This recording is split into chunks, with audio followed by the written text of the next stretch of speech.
ഹോസിയ അധ്യായം 13. ഇസ്രായേലിൻ്റെ അന്തിമവിധി. എഫ്രായിം സംസാരിച്ചപ്പോൾ ആളുകൾ വിറച്ചു. അവർ ഇസ്രായേലിൽ സമുന്നതനായിരുന്നു. എന്നാൽ ബാൽ നിമിത്തം അവൻ പാപം ചെയ്തു, അവൻ മരിച്ചു. അവർ ഇപ്പോൾ കൂടുതൽ കൂടുതൽ പാപം ചെയ്യുന്നു.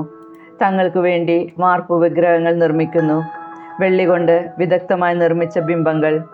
അവയെല്ലാം ശില്പിയുടെ കരവേല മാത്രം.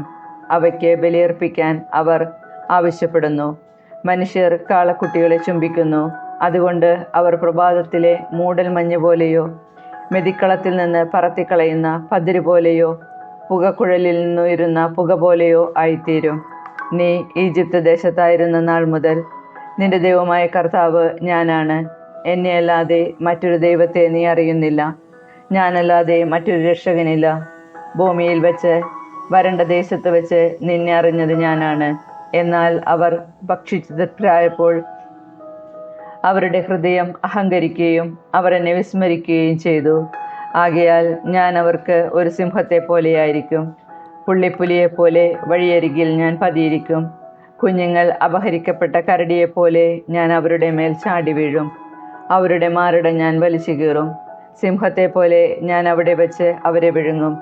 വന്യമൃഗത്തെ പോലെ അവരെ ഞാൻ ചീന്തിക്കളയും. ഇസ്രായേൽ, നിന്നെ ഞാൻ നശിപ്പിക്കും.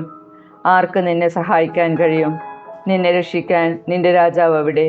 നിന്നെ സംരക്ഷിക്കാൻ പ്രഭുക്കന്മാരെവിടെ? എനിക്ക് രാജാവിനെയും പ്രഭുക്കന്മാരെയും തരുക എന്ന് നീ ആരെക്കുറിച്ച് പറഞ്ഞുവോ അവർ എവിടെ? എൻ്റെ കോപത്തിൽ നിനക്ക് ഞാൻ രാജാക്കന്മാരെ തന്നു. എൻ്റെ ക്രോധത്തിൽ ഞാൻ അവരെ നീക്കം ചെയ്തു. എഫ്രായിമിൻ്റെ അകൃത്യങ്ങൾ രേഖപ്പെടുത്തിയിട്ടുണ്ട്. അവൻ്റെ പാപത്തിൻ്റെ കണക്ക് സൂക്ഷിച്ചിട്ടുണ്ട്. അവന് വേണ്ടിയുള്ള ഈറ്റുനോവ് തുടങ്ങി. പക്ഷേ അവൻ ബുദ്ധിഹീനനായ ശിശുവാണെന്ന് തെളിയിച്ചു. അവൻ യഥാസമയം പുറത്തേക്ക് വരുന്നില്ല. പാതാളത്തിൻ്റെ പിടിയിൽ നിന്ന് ഞാൻ അവരെ വിടുവിക്കുകയോ മരണത്തിൽ നിന്ന് ഞാൻ അവർക്ക് മോചനമരുളുകയോ? മരണമേ, നിന്റെ മഹാമാരികൾ എവിടെ? പാതാളമേ, നിന്റെ സംഹാരം എവിടെ? അനുകമ്പ എൻ്റെ കണ്ണിൽ നിന്നും അപ്രത്യക്ഷമായിരിക്കുന്നു. ഞാങ്ങണ പോലെ അവൻ തഴച്ചു വളർന്നാലും കിഴക്കൻ കാറ്റ്, കർത്താവിൻ്റെ കാറ്റ് മരുഭൂമിയിൽ നിന്നുയർന്നു വരും. അവൻ്റെ നീരുറവ വറ്റിപ്പോകും. അവൻ്റെ അരുവി വരണ്ടുപോകും. അത് അവൻ്റെ ഭണ്ഡാരത്തിൽ വിലപിടിപ്പുള്ളതെല്ലാം കവർന്നെടുക്കും. സമരിയ തൻ്റെ തെറ്റിന് ശിക്ഷയേൽക്കണം. അവൾ തൻ്റെ ദൈവത്തെ ധിക്കരിച്ചു. അവർ വാളിനിരയാകും. അവരുടെ കുഞ്ഞുങ്ങളെ നിലത്തടിച്ചു കൊല്ലും. അവരുടെ ഗർഭിണികളെ കുത്തിപ്പിളരും. ഹോസിയ അധ്യായം 14. അനുതാപവും നവജീവനും. ഇസ്രായേൽ, നിന്റെ ദൈവമായ കർത്താവിങ്കിലേക്ക് തിരിച്ചു വരിക. നിന്റെ അകൃത്യങ്ങൾ മൂലമാണ് നിനക്ക് കാലിടറിയത്. കുറ്റമേറ്റ് പറഞ്ഞ് കർത്താവിൻ്റെ അടുക്കലേക്ക് തിരിച്ചു വരിക.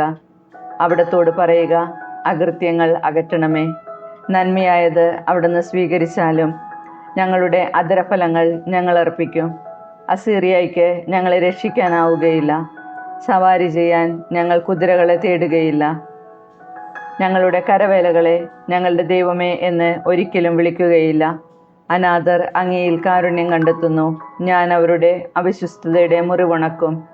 ഞാൻ അവരുടെ മേൽ സ്നേഹം ചൊരിയും, കാരണം അവരോടുള്ള എൻ്റെ കോപം അകന്നിരിക്കുന്നു. ഇസ്രായേലിന് ഞാൻ തുഷാരബിന്ദു പോലെയായിരിക്കും. ലില്ലി പോലെ അവൻ പുഷ്പിക്കും.